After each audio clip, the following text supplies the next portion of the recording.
वेद बातमीचा, लढा सत्याचा, निर्भीड पत्रकारितेचा, राजकारणातील महत्त्वाच्या बातम्यांच्या अपडेटसाठी आजच आपल्या YouTube चॅनलला क्लिक करा आणि रोज अपडेट मिळवण्यासाठी चॅनलला सबस्क्राइब करा. नमस्कार, आपण पाहत आहात वेद बातमीचा.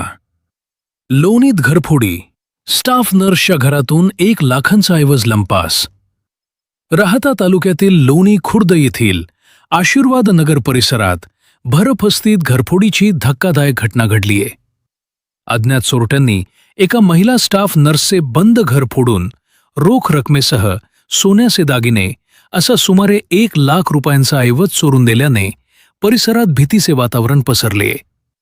याबाबत मिळालेल्या माहितीनुसार विद्या भारत सातपुते वय 30 या लोणी येथील PMT हॉस्पिटलमध्ये स्टाफ नर्स म्हणून कार्यरत आहेत. शनिवार दिनांक 7 फेब्रुवारी रोजी सायंकाळी त्यांचे पती कौटुंबिक लग्न समारंभासाठी बीड येथे गेले होते.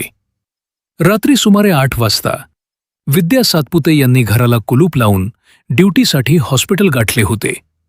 दरम्यान रविवारी सकाळी सुमारे 8 वाजता ड्युटीवरून घरी परतल्यानंतर त्यांच्या घराच्या मुख्य दरवाजाचे कुलूप व कडी कोयंडा तुटलेल्या अवस्थेत आढळून आले. घरात प्रवेश करून पाहणी केली असता कपाटातील साहित्य अस्ताव्यस्त फेकलेले दिसून आले. कपाटात ठेवलेली रोख रक्कम तसेच सोन्याचे दागिने असा सुमारे 1 लाख रुपयांचा ऐवज चोरीला गेल्याचे त्यांच्या लक्षात आले. घटनेची माहिती मिळताच लोणी पोलीस ठाण्याचे अधिकारी व कर्मचारी घटनास्थळी दाखल झाले. पंचनामा करून परिसरातील CCTV फुटेजची तपासणी सुरू करण्यात आली आहे.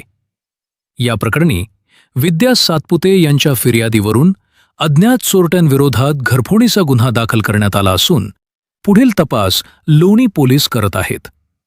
भरवस्तीत अशा प्रकारची घरफोडी झाल्याने नागरिकांमध्ये असुरक्षिततेची भावना निर्माण झाली असून पोलिसांनी रात्रीच्या गस्तीत वाढ करण्याची मागणी परिसरातील नागरिकांकडून होत आहे. वेद बातमीसाठी राजेंद्र उंडे, राहुरी.